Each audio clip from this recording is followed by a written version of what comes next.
All right, welcome to this week's episode of Granger Defined. This week we're doing a teacher profile, and we have with us Mrs. Adelle Curtis, and she comes highly recommended. Just a little background.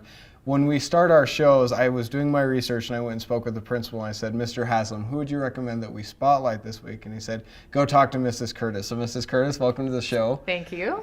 Before we get into kind of some more serious questions about why you became a teacher, why you enjoy teaching, we wanted to get to know you better. Absolutely. So in Granger High School, you've kind of become known as the Star Wars teacher. In fact, it's you start your test by saying, may the force be with you, which I think probably raises test scores. But how did you? Oh, absolutely. How did you get that association with Star Wars? I really do love Star Wars, Okay. and I start out every year telling the students about me, and that's the thing I always end with is that I love Star Wars, and I show them pictures of me, with my arm around the stormtrooper at Disneyland. Okay. And, last year, my students even talked me into wearing my Jedi costume on AP test day. So that really? they would have those higher test scores. Which also, I was going to say, raises test scores. Absolutely. Oh. If nothing else, it was a good laugh. Okay, so now you mentioned Disneyland in there. Now we spoke yesterday as I was trying to just kind of get to know you a little bit better in preparation for this, and you say that you love Disneyland. I absolutely love Disneyland. Okay, why Favorite is that? vacation spot. It's the happiest place on earth. Okay. You can't go wrong. I've been to Disneyland twice since the school year started. Since the school year started, okay. Yeah. And so, but you're not going to go there because you spoke with your husband about family vacations this year. Yeah, we're going to go on a cruise next. Which is it a Disney cruise? No, I tried really hard to talk him into it, but it was too expensive. Oh, okay. So maybe next time. Maybe next time. Now, speaking of which, there's a story that you shared with me yesterday when you were younger going with your family to Disneyland. See, yes, even as a small child, it was always Disneyland. Okay, now it was about losing a blanket, and that was kind of not an embarrassing moment, but it stands out to you as a memory. So can you just recap kind of what happened for everyone watching? I was a complete blanket child. I carried it everywhere. As a matter of fact, I went through two.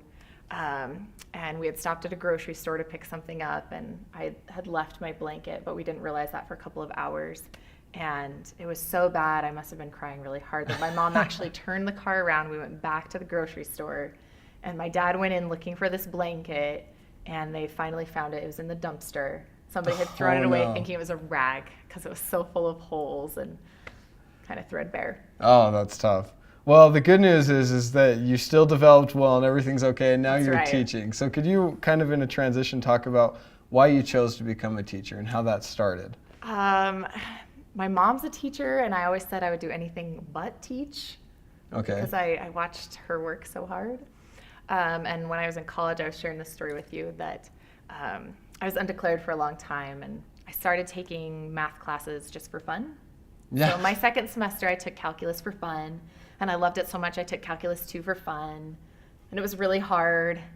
So then I figured I might as well keep going and took Calculus 3 for fun. And the university said I couldn't take any more classes until I picked a major. So I declared myself to be an English major and had an epiphany sitting in class one day that probably wasn't the right fit. Sure. Because I was doing all this math for fun. And at the same time, I had some opportunities to do some teaching at Utah State, and realized I was really good at it. So it seemed the perfect match to put something I was passionate about with math with this natural teaching skill that I found that I had. And now here you are. It's worked out perfect for me. Okay, now wonderful. So have there been any moments now that you've been teaching, because you started teaching here in 2009, have there been any moments where you've just sat back and said to yourself after giving a lesson or after speaking with a student and said, I made the right choice? Yeah, I teach an intro statistics course, and that's typically taken by students who just hate math. They haven't ever had a successful experience. And so when those students come and they're all glowing because they got an A on a test or they finally passed their math class, that's when I sit back and I go, this is where I'm supposed to be. I'm finally convincing kids that math doesn't have to be awful. Well, that's wonderful. Well, especially coming from an individual who took calculus classes for fun. For fun. Well, that's absolutely wonderful. Well, we appreciate that. We appreciate that there are teachers in this high school that are so dedicated, and it shows the type of caliber of individuals Granger High School is hiring to teach. Now, we offer as a last question to anyone who comes on here, if you could give one message to the Granger community, and it could be any message, what would that message be? I've thought a lot about it, and I want our students especially to know that they should stop settling for mediocrity. I too often hear students say, well, all I have to do is pass. A D- is good enough. Or I have a student who say, well, I got a C, that's fine. And so often I watch the students and it's only a little bit more work to take them just a little bit higher. And I feel like, we don't all have to be 4.0 students. We don't all have to get straight A's all the time, but we can do better. Sure. So that's absolutely my message. And then to tell the students that, of course, may the force be with you. Okay, well, we appreciate that. That's a great message that, as a community, we shouldn't settle for less or for mediocrity ever. So we appreciate that. So thank you for coming on the show. Thanks for having me. Absolutely. Before we close, we just want to give a reminder to everyone watching to follow us on Twitter, to like us on Facebook, and to subscribe to our YouTube channel. Thanks a lot, Mrs. Curtis. We appreciate it. You bet.